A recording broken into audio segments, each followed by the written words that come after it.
and gentlemen. My name's Nider, and today we're gonna watch a new play cEDH. In today's game, so this is gonna be a little bit longer one. Felt kind of, I don't know, special happening. Tomorrow we're going to the FMM.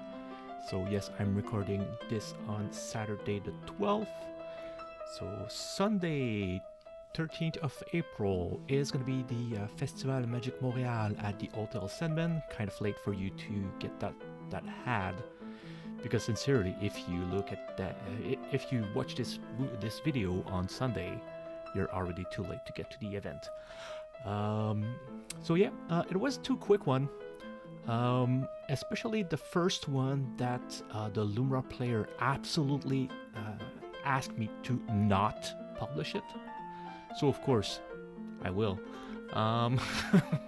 So we've got Lumra. Lumra is a big bear, also known as the cocaine bear, because ETBs mill 4 cards, bring all the lands from your graveyard to the field tapped, and then he can sacrifice his land with a Zurin Orb or Sylvan Safekeeper, kills Lumra, recast Lumra, re-gets all the lands from the graveyard to the field, and does some crazy shenanigan with the Sunscorched Desert. Second seed, we've got Kadena. Kadena is the Morph Commander. She will be, well, first, there is a few cards that are, when you morph or you get them out of disguise, they do something. It says when you turn them face up, you will be doing an effect. We've seen that effect is, there is one that is a stifle. So I've already seen him counter Tessa's trigger for the player to actually lose the game next turn because he had nothing in his library. Right after, we've got BluesClues, or Blue Farm at Home.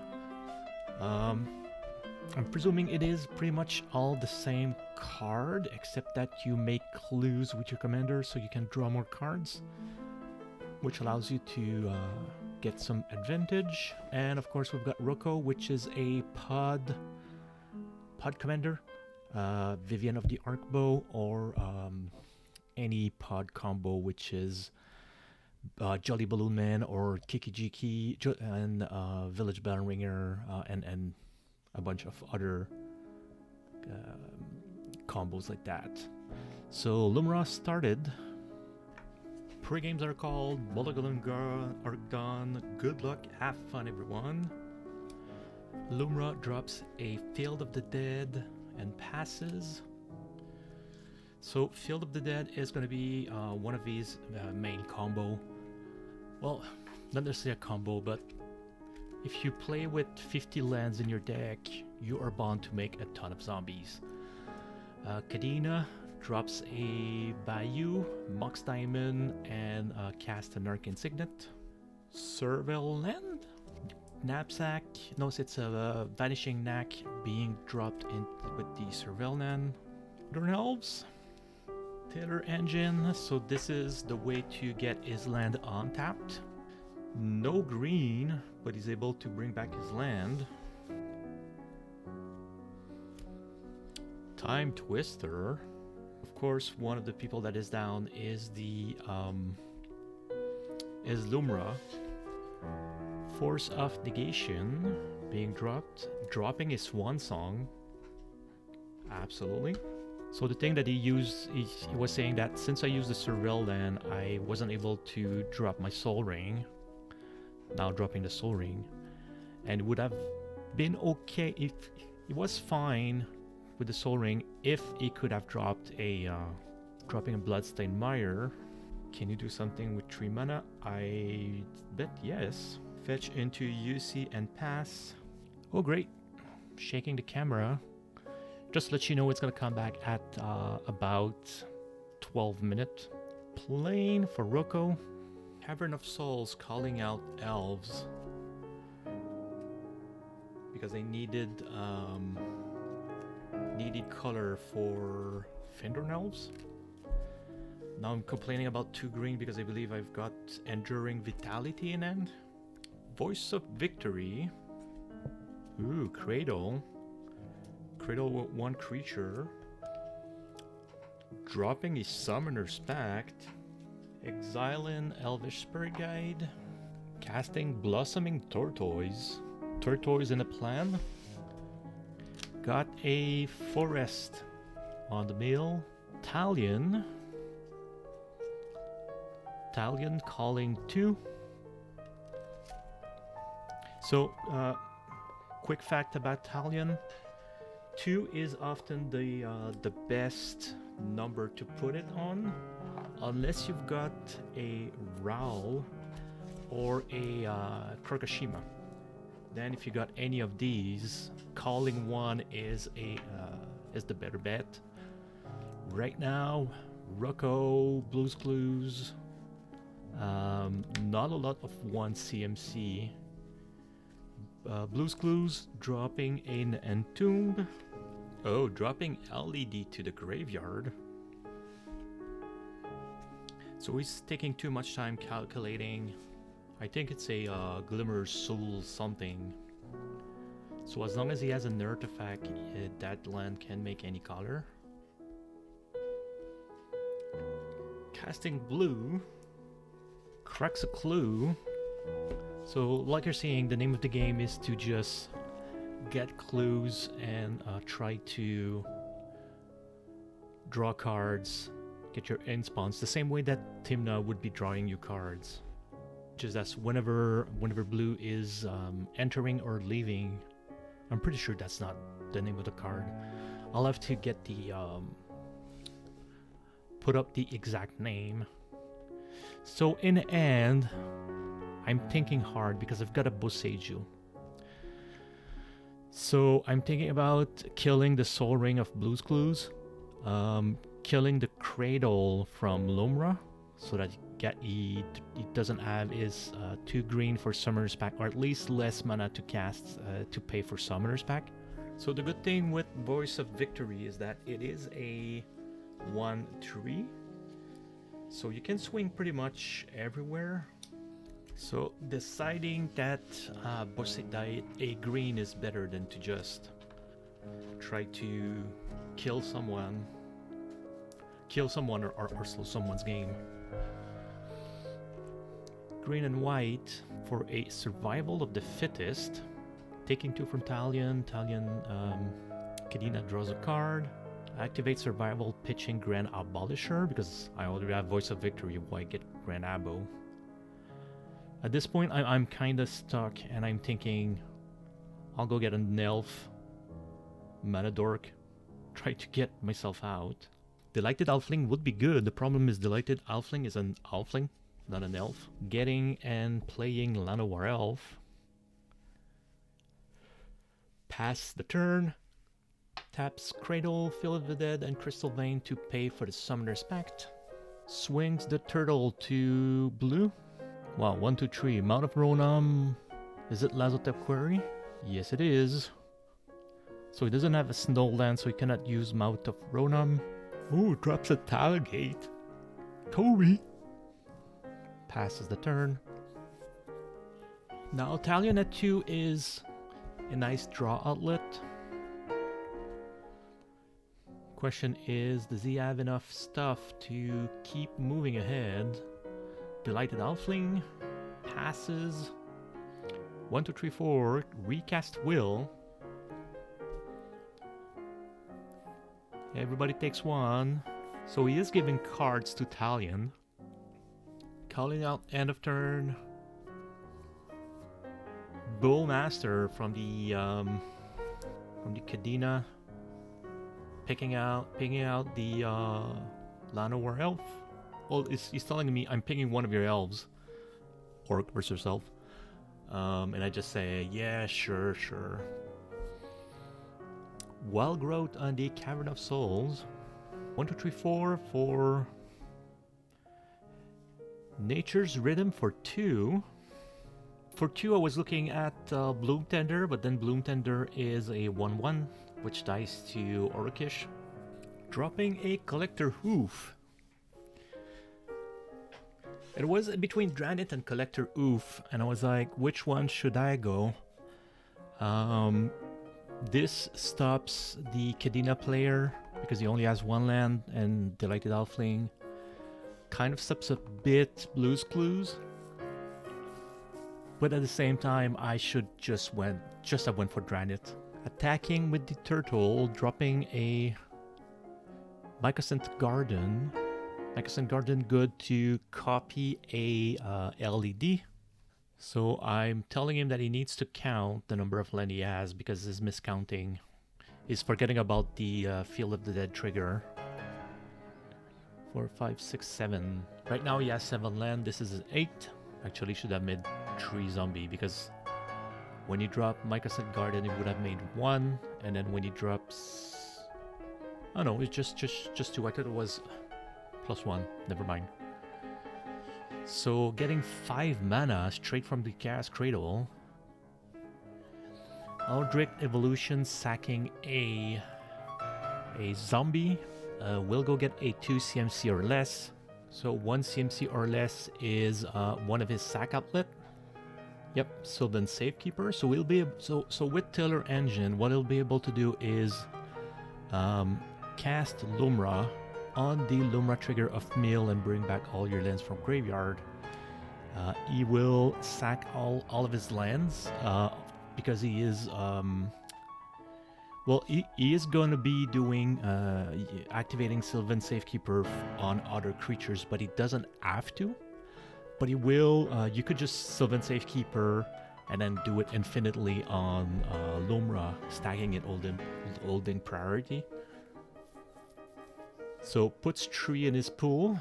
So the player is telling me, I'll just show for the camera, and I'm like, dude, I've already explained your combo, so I don't need to. I don't need an explanation. So, like I was saying, he's gonna tap all his land, sacrifice all his land on the trigger from Lumra. So when he does this, Lumra falls to 0 toughness and dies. He's gonna flip 4. He's gonna bring back all of the land. He's gonna make a ton of zombies, and then with just Cradle, he's gonna be able to. So he's like gonna make 10 zombies. So he's gonna tap Cradle. Can recast Lumra, resack all of his land, and then he can do that infinitely. What's gonna happen is at some point he's gonna drop on Sunscorched Desert. And with Sunscorched Desert, you'll be able to ping every... it's ping 1 player for 1, I believe. But he can do that in an infinite loop, and then it just goes... he's gonna kill us without us being able to do anything. The only thing that could stop Lumra... Because I know in our meta it is a... of course, we always play without players, so it took us a while to figure out that a Torpor Orb effect actually kills Lumra.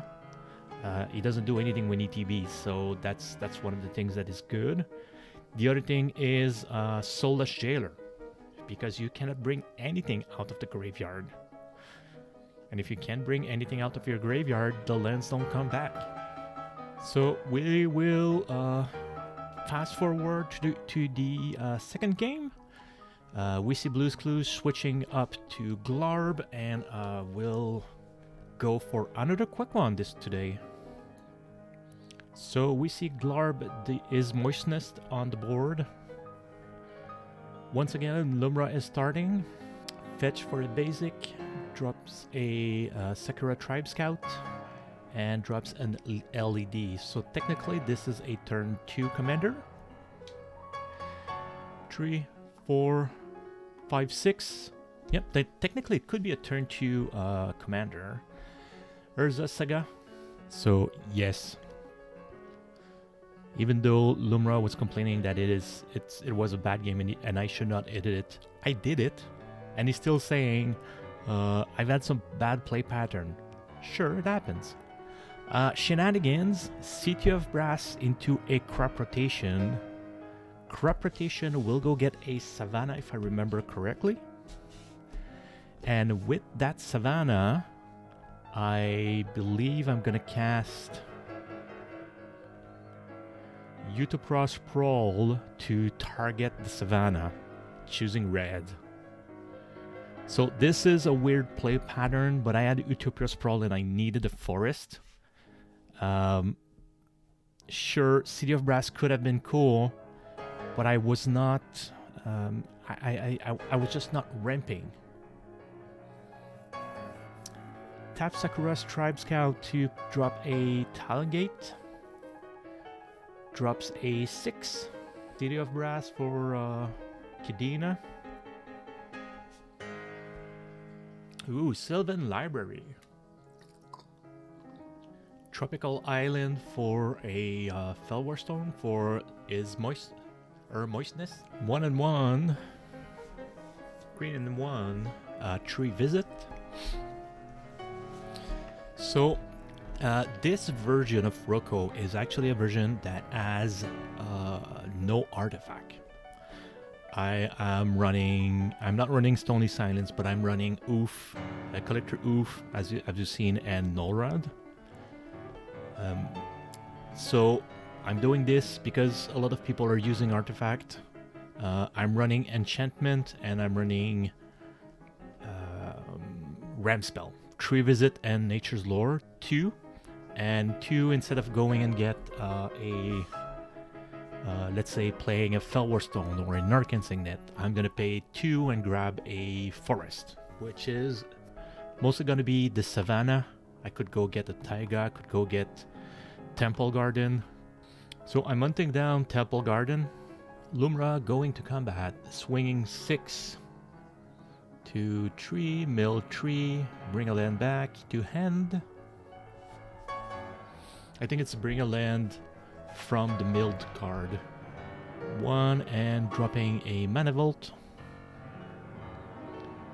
Green tree. He's 6 to drop Lumra. So we'll be able to bring back his Prismatic Vista and the Forest tapped because it doesn't have a non-tapper yet. Crystal Vein, so he's bring back Prismatic Vista, Crystal Vein, Horizon of Progress, and Gemstone Cavern. So that's gonna be a turn 4, 9 land, which is kind of that bad. Kadena, drawing 1 in case it's a tutor, then drawing the other 2 for the Sylvan Library. Thinking about, do I take 8 or do I take 4? Only taking 4. After draw, he put 1 colorless in this pool on the trigger of go get a 1 CMC artifact. It's 1 or 0. Soul Ring being dropped. Talisman of Resilience.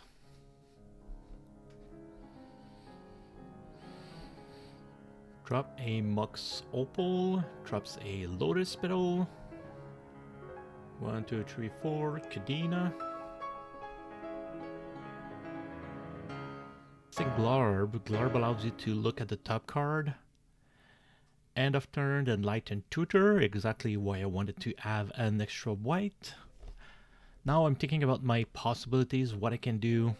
There is so at this point I'm looking at Lumra and I'm like, what can I do to stop him? Of course, a Rest in Peace would have been good, but that's a deck that, well, my version of Rocco wants to win as fast as possible. So if you start adding stack piece, just beats the aim of trying to go as fast as possible. You need to cut into the rituals or the RAM package. You need to cut into the spirit guide and other stuff like that. So you don't want to go, well, I don't want to go that way. I could, but I don't want to. So they're asking what I should go get, and they're telling me you're gonna go get Smothering Tide. And I'm like, I wish I could go get Smothering Tide, but if I go get Smothering Tide, I only have 3 mana that they know of. So ending up choosing with the Enduring Vitality because it is an enchantment creature. Untap, upkeep, draw Enduring Vitality, pastry, and drop an Enduring Vitality. Passes. Sakura Stride Scout, pitching, dropping a Command Beacon. 1, 2, 3, 4, 5, 6, 7, 8, 9. Not paying for the Volt. Use Prismatic Vista to go grab a forest. So we're looking at his turn, and it's like kind of looking like what we had in the last game. However, it doesn't have a sack outlet for his land yet. And he doesn't have a sack outlet for Lumra either. So Lumra swinging out with an 11-11 and a 2 something. 6 trigger. 1, 2, 3. Ancient Tomb. No, taking Wasteland and not Ancient Tomb. Kadena blocks 6 and will let Lumra pass. Lumra is now an 11-11. Big chunky bear. Crack Horizon of Progress to draw a card. He Comet Beacon Wasteland. He could Wasteland something, but he doesn't have a Sky Shroud Ranger. Does the same thing, but as the Sakura Tribe Scout. However, it is sorcery speed. Wasteland the UC. Echoing Deep, copying the Wasteland. And you need to tap Wasteland to destroy, but crack a Petal for Worldly Tutor. So dropped the Tassa's Oracle on top. Full sand on the Sylvan Library. Knowing that he might be dead next turn anyway. 1 and 2. Ooh, dropping the Tassa's Oracle. Showing the Demonic Consultation because there's no answer. Calls +2 Mace. And then we're asking if anybody has something. Nobody has nothing. Court of Calling for Chord for 5. Pact of Negation. And congratulations to the Kadena player. So even though that is the thing with Tassa's Oracle combo is, even if you're so far behind, even if you did nothing all game, 2 blue and 1 black and 2 blue, 1 black and a dream, and you can actually win any game with Oracle combo. Thank you everyone for watching. If you want, please leave a comment below. Of course, like and subscribe, and I'll see you guys next game.